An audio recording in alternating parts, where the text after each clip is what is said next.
트럼프를 만족시키지 못하고 그렇게 했을 때는 어떻게 될까요? 일단 주가부터 대폭락하고 환율도 엄청나게 뛸 겁니다. 그럼 우리만 사실 피해가 되는 겁니다. 미국의 조선 산업 자체가 거의 붕괴된 상태에서 트럼프 진영에서는 한국의 이 조선 협력을 통해 가지고 미국 해군을 부흥시켜야겠다. 자유주의 국가 안에서는 한국이 거의 탑 수준이거든요. 트럼프 이기가 그런 점에서 우리나라의 기회가 될 수 있기 때문에 전면적인 신뢰관계를 구축할 수 있도록 진짜 한국 대단하다, 한국은 고마운 나라구나, 이런 생각이 들도록 해야 됩니다.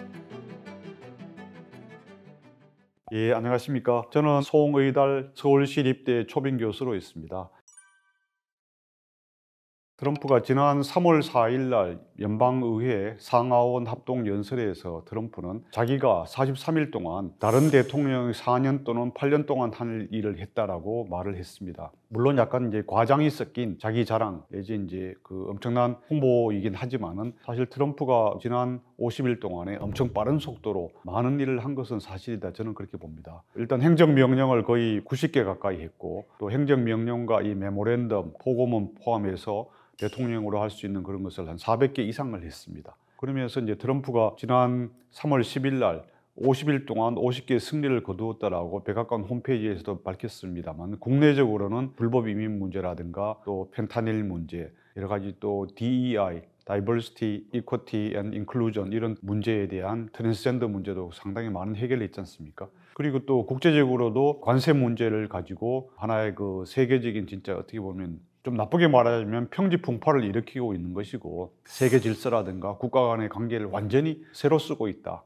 트럼프가 이제 취임사에서도 자기는 상식의 혁명을 하겠다라고 했습니다만, 사실은 미국 국내에서도 대대적인 변화, 거의 혁명에 가까운 변화를 하고 있고, 대외적으로도 국제적으로도 사실상 기존의 자유주의 국제 질서, 어떤 규범에 기반한 이런 국제 질서를 완전히 새롭게, 미국의 이익이 가장 우선되는 새로운 국가 질서, 세계 질서를 만들어 가고 있습니다. 그래서 사실 트럼프의 지난 52일, 오늘이 53일째입니다만 이것은 혁명의 시기였다.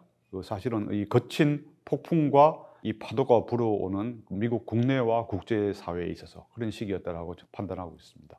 가장 눈에 띄고 많은 사람들이 경악해야 하는 것은 트럼프가 동맹국들에 대해 가지고 과거에 2차 세계대전 이후에 미국이 세계 질서를 견인하고 세계 질서의 가장 큰 수호자이고 또 창설자였는데 완전히 그것을 파괴하고 있다. 특히 동맹국들을 완전히 돈의 관점에서만 모든 것을 기준을 새롭게 짜고 있기 때문에 매우 위험스럽다라고 많은 사람들이 지적을 하고 있죠. 대표적으로 세계 평화의 가장 주축돌이었던 북대서양 조약기구 나토 회원국들하고도 거의 완전히 반목을 하고 있지 않습니까? 그죠? 영국, 프랑스, 독일 모두가 트럼프에 대해서 학을 떼고 있고, 또 트럼프 본인은 유럽의 방어는 유럽 사람들이 해야지 왜 미국이 이렇게 하느냐라고 계속 그렇게 하고 있습니다. 그래서 이것은 이제 트럼프가 자기가 정치에 입문하기 이전부터 계속 갖고 있던 생각입니다. 미국이 지금까지 엉클 서커, 이런 표현을 씁니다. 엉클 서커, SUCKER이라는 것은 이제 호구란 말인데, 미국이 전 세계의 호구처럼 특히 동맹국들이 충분히 자기들의 경제적 여력이나 국방의 여력이 있으면서도 불구하고 미국에 기대해 가지고 프리라이드 한다, 안보에 대해서 무임승차를 하고 있다, 자기 나라의 이익만 챙긴다, 이렇게 하고 있고, 뭐 그런 와중에 그것을 보여주는 것이 미국은 천문학적으로 미국의 국가 부채, 내셔널 데트가 계속 늘고 있다. 최근 15년 동안만 하더라도 2배가 늘었습니다. 그래서 현재 작년 11월 말로 36조 달러가 넘었고, 미국의 부채가 올해 현재 2월로는 36조 2천억 달러가 됐습니다. 그런데 그 부담이, 그 이자만 내는 것이 1조 1천억 달러가 넘거든요. 그리고 사실 미국 입장에서는 거의 이러다가는 국가 파산 지경이 된다. 아무리 이제 채권국이라 하더라도, 달러를 발행하는 그런 국가라 하더라도. 그렇기 때문에 이제 트럼프는 더 이상 이렇게 돼서는 안 된다. 다른 나라들, 특히 나토의 유럽 방위를 위해서 GDP 대비 국방비를 지금 2%도 제대로 하는 나라가 30여 개 회원국 중에서 서너 개밖에 안 되는데, 이걸 3%로 높여야 된다. 최소한 또 5%로 해야 된다. 계속 기준을 높이고 있고, 그죠? 그런데 이거는 이제 유럽에 대해서뿐만 아니라 앞으로 아시아 태평양 지역 국가에 대해서도 마찬가지라고 봅니다. 일본은 거기에 순응을 해서 방위비를 지금 현재 2% 미만인 것을 3%로 거의 2배 정도 높이겠다고 2월 달에 이시바 총리가 가서 미일 정상회담에서 약속을 했거든요. 뭐 그런 식으로 한국에 대해서도 마찬가지로 방위비 분담이 많이 늘어날 거고, 그런 요구가 늘어날 것으로 예상이 됩니다. 그런데 한 가지 주목해야 되는 것은, 이것이 트럼프가 진짜 그러면 돈만 아는 진짜 양아치 대통령이냐, 또라이 대통령이냐, 저는 그것은 전혀 아니라고 생각합니다. 트럼프가 이렇게 다른 나라에 대해서 자기의 방위를 많이 늘려라 이렇게 하는 것은 트럼프는 철저하게 보면 자유주의 국제 질서, 자유민주주의 국가의 생존, 승리 이것을 계속 주장하는 사람입니다. 단 한 번도 자유주의 국제 질서가 없어져야 한다. 미국이 또 전 세계가 전체주의 국가, 공산주의랄까 수종주의 국가 세력이 돼야 된다라고 그런 말을 한 번도 한 적이 없습니다. 근데 단 이 자유주의 국제 질서를 수호하고 강화하기 위해서 지금까지 미국 혼자서만 그것을 사실 모든 짐을 메워와서 버든을 해왔는데 이 다른 나라들하고 경제적 여유, 국가적 여유가 있는 나라들과 버든 쉐어링을 하자는 겁니다. 부담을 같이 공유하자는 겁니다. 그래서 그렇게 함으로써 이 나토도 더 강하게 하고 아시아 태평양, 인도 태평양 지역의 방어도 더 강하게 해서 이 자유주의 국가, 자유민주주의 국가 진영의 이 결속과 또 번영 이것이 인류 사회의 하나의 모델이 될 수 있도록 인류 사회의 가장 큰 주춧돌이 되도록 하자는 이런 생각이지 자유주의 국제 질서가 더 이상 필요 없기 때문에 공산주의 진영으로 넘어가야 된다 이렇기 때문에 나는 I don't care다, 나는 관심 없다, 러시아가 어떻게 침공하든 나는 상관 안 한다 이런 것은 아니라고 봅니다. 그것은 일종의 유럽 국가들의 방위비를 늘리기 위한 하나의 레토릭, 그것을 하나의 압박하는 수단이다. 저는 그렇게 해석해야 되는 것이 온당하다고 봅니다. 그래서 거듭 강조하지만 이 동맹국들에 대한 트럼프의 여러 가지 거친 발언 이런 것은 동맹국들이 자유주의 국제 질서 수호에 더 많은 참여를 하자, 더 많은 비용을 하자. 그래서 국방도 미국 하나만 다 하는 것이 아니라 유럽에서도 인도태평양에서도 또 동북아에서도 각각 해당되는 나라들이 참여를 해서 기여를 하기 바란다. 그래서 더 강력한 방어망을 구축하자. 그런 차원에서 하는 트럼프의 생각, 세계관이 거기에 있다고 저는 보고 있습니다.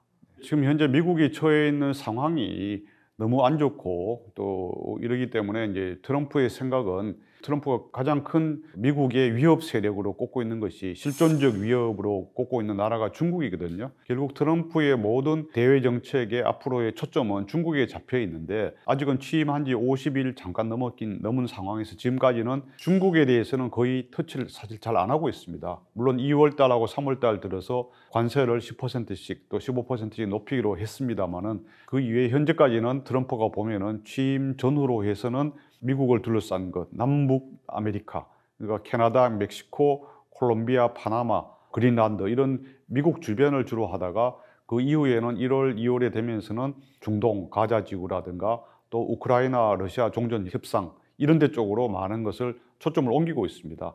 그리고 이제 그러다가 또 인도 태평양으로 우리나라에서도 대통령 이 문제가 해결되고 이렇게 되면은 아마 아시아에서도 많은 그런 걸 동맹국들에 대한 할 것입니다. 일종의 중국을 제외한 지역에서 트럼프는 1대1로 양자 국가 간에 개별 국가 간의 회담을 통해서 또 압박을 통해 가지고 트럼프가 원하는 바, 즉 미국의 국가 이익, 강하고 안전하고 번영하는 미국을 위해 가지고 트럼프의 주장입니다만은 모든 협상이라든가 모든 구조를 그렇게 짜려고 할 것입니다.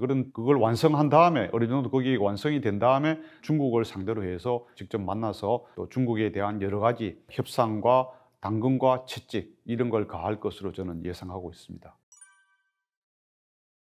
트럼프 대통령은 그때 11월 8일 날 윤석열 대통령하고 통화한 이후에 아직 한국의 어떠한 사람과도 통화를 하거나 직접 만나지 않고 있습니다. 그래서 사실 트럼프의 이 폭풍으로부터 한국은 현재까지 거의 무풍지대, 그 예외지대로 되어 있는데 그 와중에 이제 우리 그 산업통상자원부 장관을 한 안덕근 장관 이분은 이제 몇 번 미국을 가서 러트닉 상무장관을 비롯해서 USTR 대표라든가 이런 분들을 많이 몇 차례 만났습니다. 그래서 비교적 여러 가지 실무적 차원에서 또 관세 문제 해결을 한다든가 또 LNG 수입을 늘린다든가 뭐 여러 가지 노력을 위해서 또 5개 분야의 실무 협의를 하기를 국장급 채널을 가동하기로 했지 않습니까? 그래서 나름 우리 정부로서는 대통령과 국무총리가 공석인 상태에서 현재 담당 장관으로서는 저는 최선을 다하고 있다. 뭐 그렇게 보고 있고 미국도 한국의 여러 가지 조선 협력이라든가 나름 긍정적으로 또 호의적으로 평가하고 있는 것으로 전해지고 있습니다. 미국이 한국에 대해서 가장 바라는 것은 이제 두 가지 측면에서 볼 수 있을 것 같아요. 첫 번째는 이제 경제적 측면이고 두 번째는 군사적 측면인데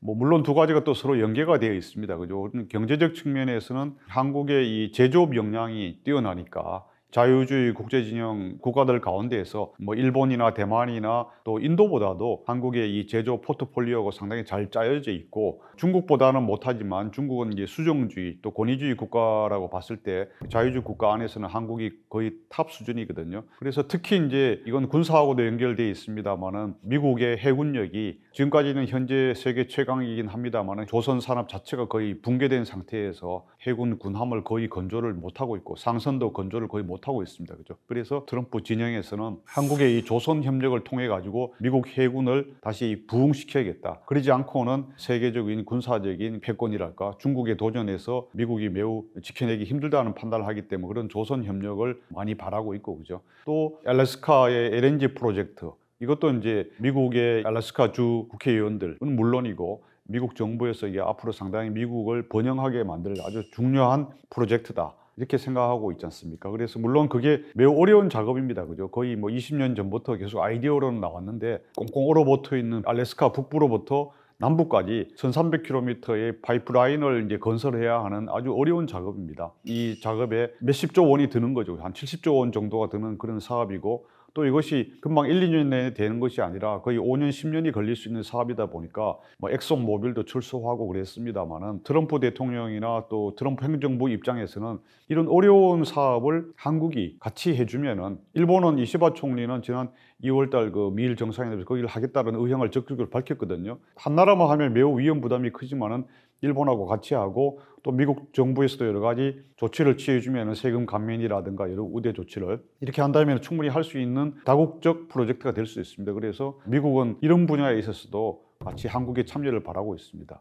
요거는 경제적인 분야인 거고, 군사적인 분야에 있어서는 중국의 군사력, 국방비 팽창, 이 군사력 그 수준의 현대화, 고도화가 엄청난 수준으로 되고 있습니다. 계속 두 자리 숫자로 늘어나고 있고, 첨단 군사력이 해군뿐만 아니라 공군 이런 게 엄청나게 늘어나고 있잖아요. 그래서 미국의 입장에서는 이 한국의 안에 평택 기지가 미국에서 갖고 있는 세계 최고의 또 최대 규모의 최신의 미군 기지이긴 하지만은 이걸 매개로 해서 한국 정부도 한국 군도 중국의 대중 봉쇄 견제 작전에 훈련이라든가 이런 데 많이 참여를 해주길 바라고 있어요. 근데 사실 한국은 지금까지 중국을 상대로 한 항행의 자유작전이라든가 뭐 대만 해협 내지 남중국해 통과하는, 이게 2015년부터 시작된 훈련이에요. 프리덤 오브 내비게이션, 항행의 자유작전. 근데 한국은 단 한 번도 참여한 적이 없습니다. 근데 여기에 이제 프랑스라든가 독일이라든가 영국이라든가 이탈리아, 캐나다, 이 더 멀리 있는 나토라든가 이런 다른 태평양 연안 국가들, 뉴질랜드, 호주까지도 이런 이제 항행의 자유작전에 참여를 하고 있고, 근데 한국은 한 번도 참여를 하지 않고 있습니다. 그래서 한국이 한꺼번에 참여를 하긴 힘들더라도 이 단계적으로 미국의 대중 봉쇄 전선에 한국도 같이 해서 미국에 있어서 한국이 진짜 피를 나눈 강력한 동맹이다라는 인식을 미국 사람들 스스로가 갖고 싶어 하는 거죠. 근데 이제 한국이 과연 그렇게 할 것이냐? 만약에 안 하고 계속 미국과 중국 사이에서 어중간한 입장을 취할 경우에는 트럼프 정부가 약간 섭섭해할 수 있고, 또 이것이 경제적으로 한국에 대한 여러 가지 보복이라든가 한미 경제 분야에서 협조가 또 약해지는 그런 결과를 낳을 수 있지 않을까, 저는 그런 점에서 우려를 하고 있습니다. 뭐 그것은 거의 정해진 카드라고 볼 수 있겠습니다. 우리나라 입장에서는 뭐 그것이 돈을 1,000억 원, 2,000억 원이라도 아끼고 싶어 하겠지만은 트럼프 입장에서는 전혀 그렇지 않습니다. 왜냐하면은 그 멀리를 볼 것도 없습니다. 사실 2023년과 2024년 2년 동안만 보더라도 한국이 미국과의 교역에서 거두어들인 무역 흑자가 1,000억 달러가 좀 넘습니다. 2023년에 444억 달러고 2024년 지난해에는 570억 달러 정도가 됩니다. 그럼 1,000억 달러가 넘잖아요. 그 1,000억 달러 넘는 돈을 2년 동안 만에 거두어 들었는데, 벌었는데 그것이 얼마입니까? 거의 한 145조 원이 되는 돈이잖아요. 미국과의 교역에서 2년 만에. 근데 우리나라가 방위비 분담금으로 내는 거는 내년에 1조 5천억 원이 돼요. 2026년에. 지금 1조 4천억 정도입니다. 이거는 트럼프는 계속 한국에 대해서 한국 역시 미국의 도움과 미국이 짜놓은 세계 질서 덕분에 후진국이었던 나라가 이렇게 세계 10위권 경제 대국이 되고, 또 인구 5천만에 국민소득 3만 달러가 넘는 5030인가 3050 나라가 됐잖아요. 그런데 왜 한국이 이렇게 경제적으로 여력이 있는데도 왜 돈을 적게 내느냐? 안보 분야에서 역시 무임승차하고 있는 나라다, 프리 라이딩 하는 나라다라고 트럼프는 계속 그런 생각을 가졌고, 또 한국의 이 주한미군 방위비 분담금을 늘려야 된다고 작년 3월까지 125번 얘기를 했어요. 트럼프 1기 때도 50억 달러로 높여야 된다라고 딜을 하다가 당시 문재인 정부가 협조를 안 하고 그래서 주한미군을 철수하겠다라는 카드까지 꺼냈었어요. 그러다 물론 실현되지는 않았습니다만은 어쨌든 그런 강력한 일관된 의지가 있기 때문에 이것은 내야 된다. 저는 더 높여야 된다. 당연히 이렇게 생각하고 있습니다. 왜냐? 한국이 그동안 벌어들이고 미국으로부터 도움 받은 걸 생각하면은 1조 5천억 원은 너무 적다. 이것을 예를 들어 5천만 명 인구로 나누면은 계산을 해보니까 제가 1인당 3만 원 정도입니다. 우리가 넷플릭스 월 이용료가 한 15,000원 정도 되지 않습니까? 넷플릭스 1년만 봐도 18만 원이나 내고 있어요. 근데 우리가 안보 비용으로 진짜 1인당 3만 원밖에 안 내는데 너무 적게 내는 거 아닙니까, 진짜? 만약에 주한미군이 없어진다. 완전히 없어지면 물론 더 큰 그게 되겠지만은 절반이나 몇천 명, 몇만 명, 1만 명만 감축이 된다 하면 우리나라 주식시장에 미칠 영향, 그리고 또 만약에 그로 인해서 북한이 우리나라 뭐 여의도든 강남이든 어디든 간에 미사일 한 방 막 쏴가지고 건물이 부서진다. 그 피해가 얼마나 되겠어요? 1, 2조 되겠습니까? 심리적 피해와 여러 가지 금융시장 이런 거 하면은 거의 몇 조 원이 되는 겁니다. 그런 걸 생각하면 안보라는 것은 돈 얼마 좀 더 낸다는 것은 우리가 못 내는 것도 아니에요. 우리나라 예산이 600조 원이 넘는데 거기에서 지금 1조 3, 4천억 내는 거 가지고 벌벌 떨고 있다. 그거는 진짜 우리가 소탐 대실을 하는 그런 게 된다. 저는 그렇게 보고 있습니다.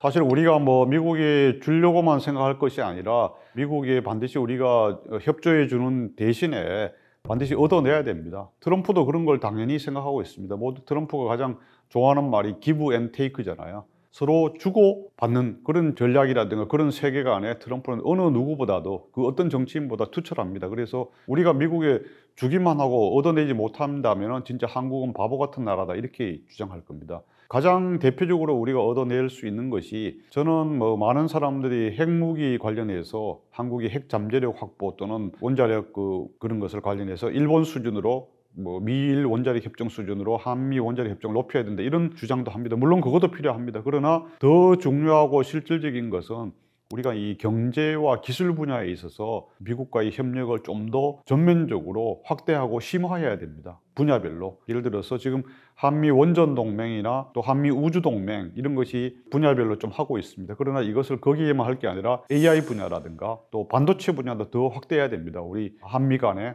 협력을 해서, 그리고 뭐 드론을 포함해서 첨단 방위 산업에 있어서도 한국과 미국이 힘을 합친다면은 R&D라든가 연구개발이라든가 그 제조 이런 걸 역량을 서로 잘 공유를 해서 한국이 비약적으로 발전할 수 있습니다.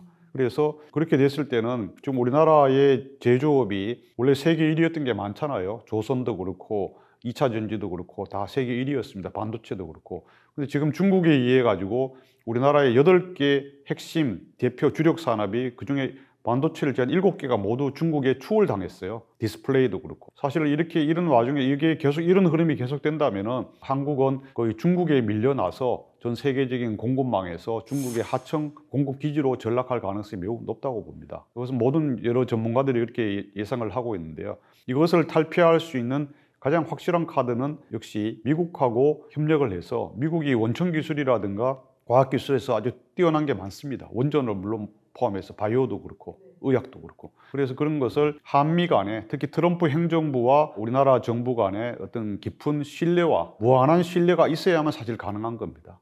저는 이것이 우리의 활로다. 그래서 트럼프 2기가 그런 점에서 우리나라의 기회가 될 수 있기 때문에 전면적인 신뢰관계를 구축할 수 있도록 경제 분야 그리고 군사 분야에서도 협력을 점점점 높여야 된다. 또 이 한다면 좀 더 과감하게 베팅을 해야 된다. 저는 그 생각합니다. 예를 들어서 2월 달에 이시바 일본 총리가 트럼프 대통령을 만나가지고 어쨌든 앞으로 당신 임기 동안에 1조 달러를 우리가 투자하겠다 이렇게 말을 했습니다.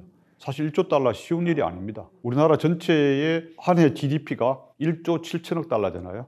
우리나라 전체 GDP의 절반 이상을 하겠다고 한 것인데 사실 일본도 그렇게 투자할 만한 여력이 많지는 않다고 봐요. 도요타 같은 데도 미리 많이 가 있고 그러기 때문에. 그런 어쨌든 간에 그런 대단한 큰 선물 보따리를 안겨주는 겁니다. 그리고 우리도 방위비 분담금, 일본의 자체 방위비를 GDP 대비 지금 1.몇 %인 걸 3% 정도로 100% 높이겠다. 그런 과감한 제안을 해서 트럼프를 일단 만족시켜야 됩니다. 아, 트럼프가 봤을 때 진짜 한국 대단하다. 우리가 생각지도 못한 이런 과감한 제안도 하고 우리를 도와주려고 하는구나. 한국은 고마운 나라구나. 이런 생각이 들도록 해야 됩니다. 그래야만 우리도 다른 분야로도 협력을 늘릴 수 있고, 또 관세를 다른 나라에 10%, 20% 하던 걸 우리는 5% 할 수 있고, 또 더 낮춰서 무관세 품목도 만들 수가 있는 거죠. 트럼프를 만족시키지 못하고 적절히 대응하지 못하는 일이 생겨서는 안 되겠죠. 그런 일이 생긴다면은 거의 한미 관계가 파탄 일보 직전까지 아마 갈 겁니다. 파탄 날 수도 있고요. 그래서 예를 들어서 방위비 분담금을 지난번에 바이든 정부 말기에 작년에 합의했다 그래가지고 우리는 더 못 올리겠습니다. 1조 4천억 정도인데 뭐 이렇게 한다든가 이러면 진짜 트럼프 입장에서는 그럼 진짜 주한미군을 지금 28,500명인 것을 절반을 빼라. 아니면 뭐 몇천 명만 남겨놓고 다 하자. 아니면 몇 년 내로 단계적으로 다 빼겠다. 이런 말을 충분히 할 사람입니다. 뭐 그렇게 했을 때는 어떻게 될까요? 당장 철수하지 않더라도 일단 주가부터 대폭락하고 환율도 엄청나게 뛸 겁니다. 그럼 우리만 사실 피해가 되는 겁니다. 저는 뭐 미국에 대해서 우리가 무조건 굴종하고 고개를 숙이자는 것이 아니라 그런 현실적인 우려, 위험이 있는 것을 뻔히 알면서 그 길로 뛰어드는 것이 그거는 불이 있는 걸 보면서 불길 안으로 들어가는 거랑 마찬가지 아닙니까? 그래서 그러한 불상사, 또 참사가 되는 거는 막아야 된다 이렇게 보고요. 그리고 그뿐만 아니라 사실 한미 관계가 더 악화되고 그러면 우리는 결국 중국 쪽으로 가게 되는데 중국이 과연 한국을 미국 이상으로 우리를 대우해 줄 것이냐 그런 나라인가요 중국이요? 저도 예전에 이제 홍콩에서 한 4년 근무하고 그래서 중국에 대해서 지금도 계속 관심을 가지고 보고 있습니다만은 사드 터졌을 때 그리고 지금까지도 중국이 한국을 대하는 것을 보면은 정치적인 독립이나 한국의 주권은 물론이고 경제적으로도 우리가 세계 1등 안 하고 너들 할 수 있는 걸 몇 개 떼줄게 이럴 나라가 절대 아닙니다. 자기들 인구도 많고 그러기 때문에 실업률도 있고 해서 다 모든 것을 자국 우선주의 중국 역시 자국 우선주의로 모든 걸 하고 한국은 나머지 남은 진짜 잔반, 찌끄레기라고 그러죠. 그런 거 처리하는 정도로 할 것이고 지금 알리, 테무, 쉐인 이런 거 얼마나 많습니까? 다 사실 한국이 결국은 중국 제품과 중국의 논리, 중국의 원칙에 의해서 종속되는 사회가 될 것입니다. 대표적인 게 홍콩이 그렇잖아요. 홍콩에서는 절대로 홍콩의 민주화, 홍콩의 독립을 주장하는 정치인이 출마조차 할 수가 없게 됩니다. 홍콩을 대표하는 행정장관도 당연히 중국 중앙정부가 지명하는 사람이 되는 겁니다. 뭐 우리나라가 그렇게 대한민국이 그런 상황이 되어서 그런 나라가 되기를 국민들이 원한다면 어쩔 수가 없죠. 그러면 트럼프나 하여튼 미국하고 각을 세워도 됩니다. 왜냐하면 최소한 미국은 이렇게 머나먼 태평양을 사이에 두고 있어서 한국에 대해서 영토적으로 한국을 뭐 점령한다든가 또 한국의 머리 위에 올라가지고 모든 걸 시시콜콜 지시하고 이러고 싶지 않습니다, 사실. 그러나 중국은 충분히 그럴 나라고 그것이 최소한 1000년 이상 동안 중국 사람들의 DNA에 박혀 있습니다. 시진핑과 트럼프가 2017년 처음 회담했을 때 플로리다 마라라고 리조트에서 시진핑이 그랬다는 거 아닙니까? 원래 코리아, 사우스 코리아, 노스 코리아는 중국의 그 땅이었다고 중국이 다스린 나라였다고 말한 그런 생각이 아직도 있는 겁니다. 그렇게 한국을 자기 나라 영토로 생각하고 속국 다르시 하는 나라와 거기에 굴종하고 있는 것이 현명한 것인지 물론 그 중국하고 사이를 일부러 나쁘게 할 필요는 없습니다. 그죠? 중국하고 좋은 사이를 유지하면서 현명하게 유지하면서 그래도 무게 중심을 확실하게 미국에 두고서 우리의 경제적 이익 그리고 안보적인 우리의 주권, 독립 이것을 확보하기 위한 노력을 하는 것이 더 현명하지 않나요? 일단 경제적으로 우리가 이제 뭐 안미 경중이다 해서 1992년 한중 수교 이후에는 중국에서 많은 이익을 얻었습니다만은 이제 중국은 2023년부터 한국에게 무역 적자를 주는 나라가 됐잖아요. 우리가 중국의 모든 제품들이나 또 심지어 부품 소재 이런 것까지 경쟁력이 높아져서 중국은 우리가 중국하고 교역을 많이 하면 할수록 사실 우리 적자만 많이 늘어나는 구조가 돼 있어요. 근데 트럼프의 미국하고 사이가 좋아진다. 지금도 나쁘진 않습니다만 더 좋아지고 한국이 미국의 진짜 클로즈 엘라이 사람으로 치면 일론 머스크 같은 트럼프의 퍼스트 버디 최고의 친구 나라가 된다면 어떻게 되겠습니까? 경제 협력이 기술 협력 그리고 기업별로도 서로 협력할 수가 있습니다. 삼성전자가 미국의 최고의 기업들인 뭐 엔비디아라든가 또 이런 인텔이라든가 이런 기업들하고 더 밀접하게 마이크로소프트든 오픈 AI 등등 그죠? 그리고 또 현대차는 지금 물론 GM하고도 있으면 포드라든가 이런 데하고 더 완전 기업 간 동맹까지 할 수 있고 그것이 원자력이든 또 반도체든 AI든 또 바이오든 철강이든 진짜 이렇게 할 수 있습니다. 이렇게 되면 한국의 국부가 더 커지는 거고 또 국제적으로도 미국하고 미국의 최고의 파트너다 동맹국이다 이렇게 됐을 때 위상도 높아지는 겁니다. 그러면 오히려 중국이 한국을 더 무시하지 못하게 되는 상황이 된다. 저는 그렇게 봅니다. 그래서 거듭 말씀드리지만 중국하고 일부러 척질 필요는 절대 없습니다. 그러나 우리가 현명하게 잘 대응을 해서 미국과 같이 파트너가 돼서 트럼프가 미국의 번영 황금시대 이런 말을 했지 않습니까? 골든 에이지 오브 아메리카였는데 사실은 트럼프 4년 동안 한국도 골든 에이지 오브 코리아를 만들 수 있다. 그렇게 그런 또 만들어야겠다라는 목표라 비전을 가지고 하면은 우리가 못할 것이 없다. 저는 그렇게 봅니다.